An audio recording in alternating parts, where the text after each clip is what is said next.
is BTV, your home for memorable entertainment. Well, it was a nice day today. We had some cloudy conditions, breezy winds. Temperatures only topped off in the low to mid 80s. We are seeing a warming trend, though, going into the mid to upper 80s starting tomorrow. Overall, pretty dry conditions for us this week, but we do have the slight chance of some isolated showers and storms for your Wednesday. I will have a look at the futurecast for that and the full 10-day forecast coming up.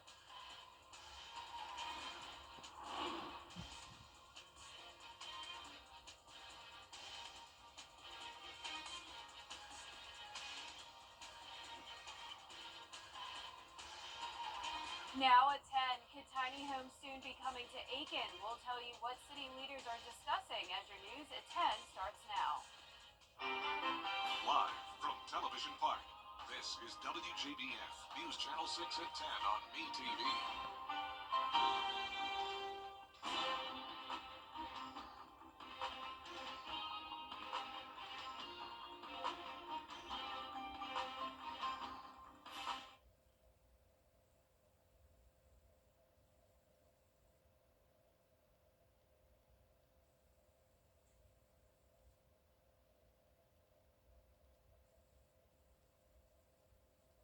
I talked to city leaders tonight.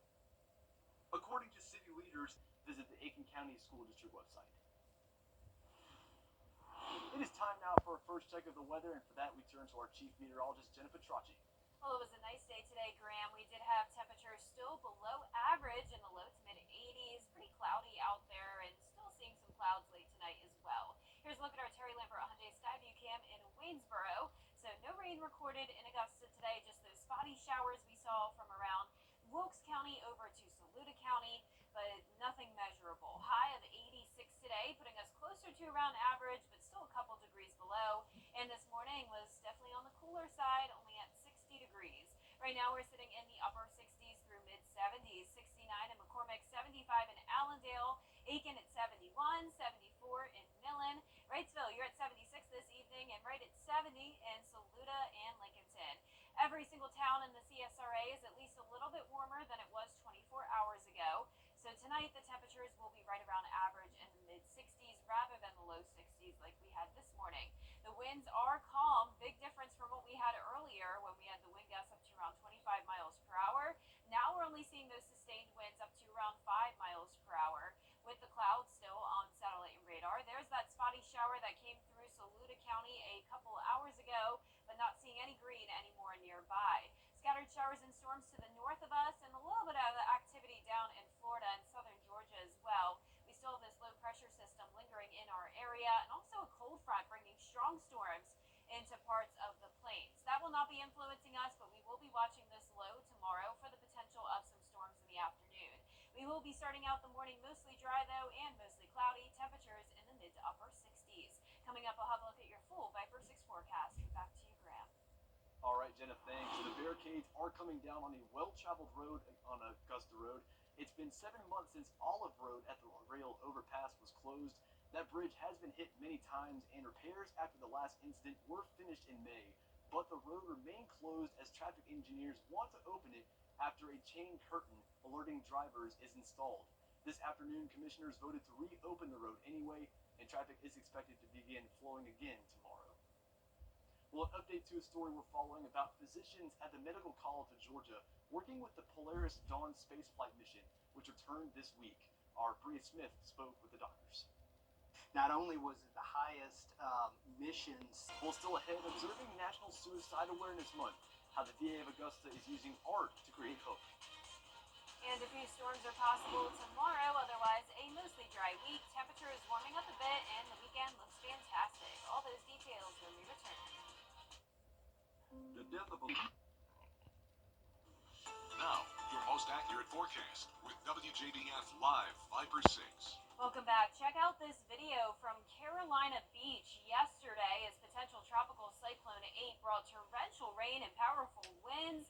This video was sent in by Giovanni Galati, who is actually the boyfriend of a former WJBF employee and one of my good friends, Regina. Fortunately, they're both okay, and so is their property, despite this crazy video. So from potential tropical cyclone 8, even though it wasn't a named storm, there was still historic historic flooding in parts of the North Carolina coastline. 18 inches of rain just over a 12-hour period. Fortunately, a lot of South Carolina and Georgia was spared, though, due to the placement of this low pressure system. And this is what we're still watching. So today we've been nice and dry, but it is possible we could have a few isolated showers and storms from it tomorrow. Our Terry Lambert Hyundai Skyview cam at Wellstar MCG Health showing dry conditions. It is still pretty cloudy out there, though, sitting at 71 degrees. Dew point of 65. Winds are nice and calm. Upper 60s through mid 70s. A little bit cooler towards the north, warmer down towards the south. And for satellite and radar, you can see the cloud cover. And just one stray shower came through Saluda County a little bit ago, but now it's completely dry. As for the tropics, we are watching two more areas of potential development. One of these was here earlier. If you were watching the newscast earlier today, we've been talking about the remnants of Tropical Storm Gordon, which could reform into another tropical system. Shouldn't be an issue for us, though. It's moving towards the north. This is what we're going to have to watch very closely, especially into next week. 20% chance of development here. It's low pressure that will be forming in the Caribbean Sea. And then, of course, from there, it could travel into the Gulf of Mexico. And then we'll see what happens when it comes to the strength and if it becomes a named storm. The next named storm on the list would be Helene. So far, just 7 named storms in the 2024 season. Mostly cloudy tomorrow morning, possible stray showers, and then storms in the afternoon. Definitely not a washout, nothing significant. Temperatures in the mid to upper 80s. Topping off at 87 for your Wednesday, right around there over the next few days, up to 88 for your Saturday. So a warm weekend with little to no rain in the forecast. We could certainly use some. We've only picked up just a little over half an inch for the month of September, when we typically have around 3.5 inches. The good news is that we don't want any rain this weekend when it comes to Arts in the Heart. It's going to be a picture-perfect forecast for it. Sunny skies, nice and warm in the afternoon, and some cooler, crisper mornings for us. Tomorrow morning at 6 a.m., possible stray showers due to that low-pressure system lingering around, along with the cloud cover, and then those storms possible in the afternoon. Now on Thursday, the low pressure pretty much fades away, and we'll see the sun coming back out for Friday. Here's a closer look at tomorrow morning. Notice some green here and there on our futurecast. So once again, around the 30% chance of rain for your Wednesday. In the afternoon, with the sun coming out, we could have a few pop-up storms, but once again, nothing widespread, no severe weather threat. And then Thursday will be dry. Lows tonight in the low to mid 60s. Highs tomorrow will be in the mid to upper 80s. And here's a look at your 10-day forecast. We are seeing nice sunny conditions Friday through the weekend. First day of fall is on Sunday, and temperatures will be right around average in the upper 80s. Next week, we go down just a couple degrees, and we'll see some isolated showers returning next Wednesday. We talked about it yesterday, some cooler temperatures on the way, and I guess a little bit of rain towards the end of next week. Yes, and we need the rain, so Yeah. it would be a good thing. But I'm glad this weekend will be sunny and dry. Sounds good. Well, thanks, Jenna.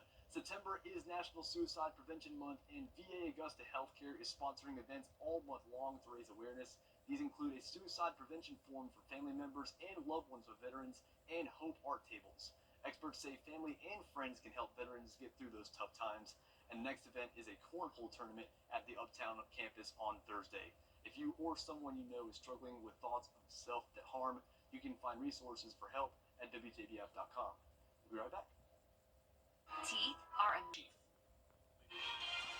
Well, coming up next, the Atlanta Braves trying to bounce back in Cincinnati after a 9-0 loss to the Dodgers last night.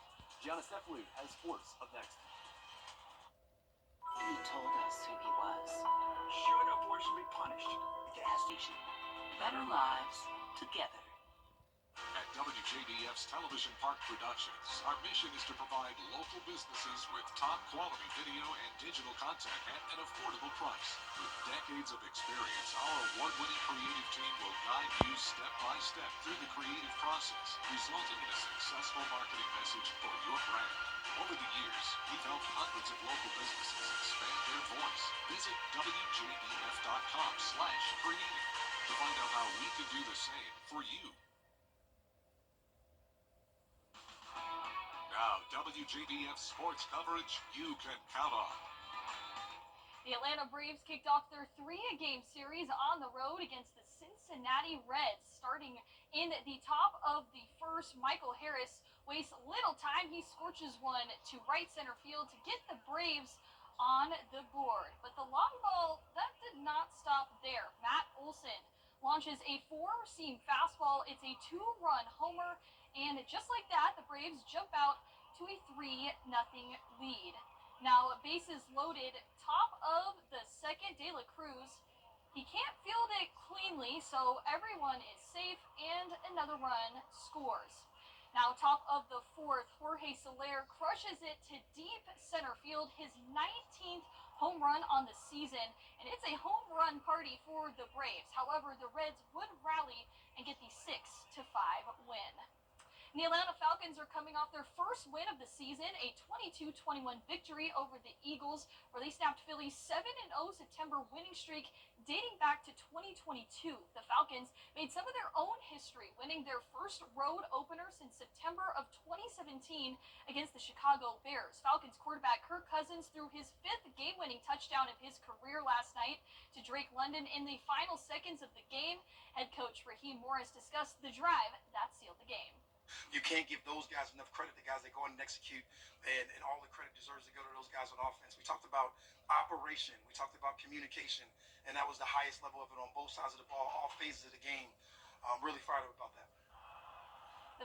The Falcons are looking to carry their momentum into their next game against the Chiefs on Sunday night at 8:20 p.m.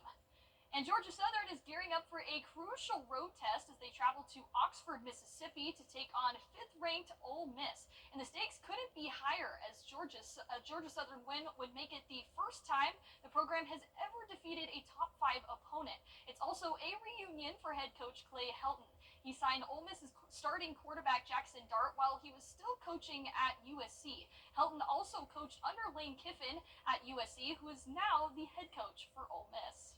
My life, having the opportunity to come to USC, and not only come to USC, but really learn a lot of football from him. One of the most brilliant offensive minds there are in college football right now. Jackson is near and dear to my heart, having the opportunity to sign him out of Utah.